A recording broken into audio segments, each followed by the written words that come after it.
Well, welcome to this Influencing Skills program. To clear away any possible confusion, let's start by talking about what we mean when we talk about influencing and influencing skills. Influencing is the activity of getting other people to voluntarily agree with and support your ideas and initiatives. The word I want to highlight here is voluntarily. Influencing is not about coercion or manipulation. In this course, we'll be talking about influencing in an organizational setting, where you're trying to influence people who are your peers and supervisors, as well as others in the organization. The strategies we'll talk about are equally useful in other areas of your personal life. We need to influence when we hold no authority over others. We influence all the time in our lives. In business, our influencing can range from something as simple as trying to get someone to meet with you, or to agree to introduce you to a key decision maker. Or perhaps you're trying to influence people in your company about why you're the best candidate for a job, all the way through to influencing on major initiatives which run across a long timeline and have many milestones to be achieved along the way and involve many and varied stakeholders. Each individual conversation we have is key to helping us to influence effectively so that we achieve our goals. Think of influencing as a three-legged stool. There are three things we need to be able to do in order to influence effectively. First, we need to understand the people we're trying to influence. We need to know what's important to them. What are their aspirations and goals? What are their fears and anxieties? What environment are they operating in?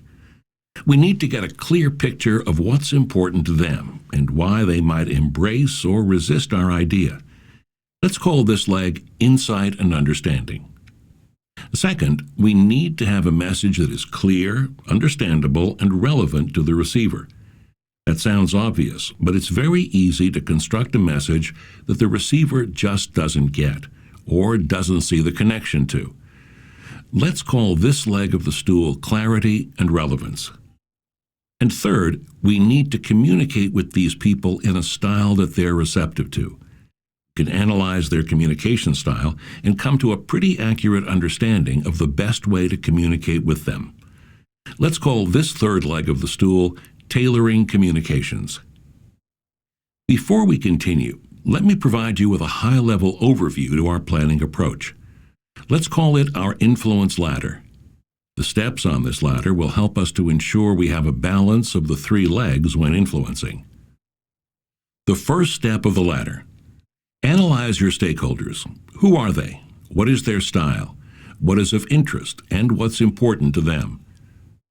The second step on the ladder is about establishing your overall goals and what objectives you need to put in place to achieve them. The third step on the ladder. Be conscious about how you plan to develop rapport and credibility with the stakeholders. Don't take this step for granted. Give consideration to how you will engage with them. The fourth step on the ladder.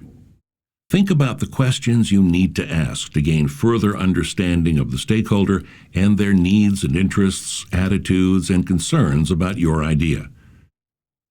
The fifth step on the ladder. Design a compelling and persuasive case to appeal to the stakeholders.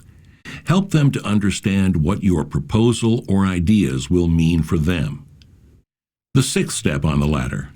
Anticipate and prepare for what resistance they may have to your case, and prepare for how you'll handle this. The seventh step on the ladder. Think about how you'll bring the session to a close, so that both parties leave the discussion feeling comfortable about what was agreed to and identify clearly the next steps. So that's it at a high level. What we'll do throughout the program is go into each of these steps on our ladder at a much deeper level. Of course, we don't want you to suspend your own judgment while we go through the program, but we hope that you'll find some solid ideas to help you maximize results and build strong business relationships at the same time.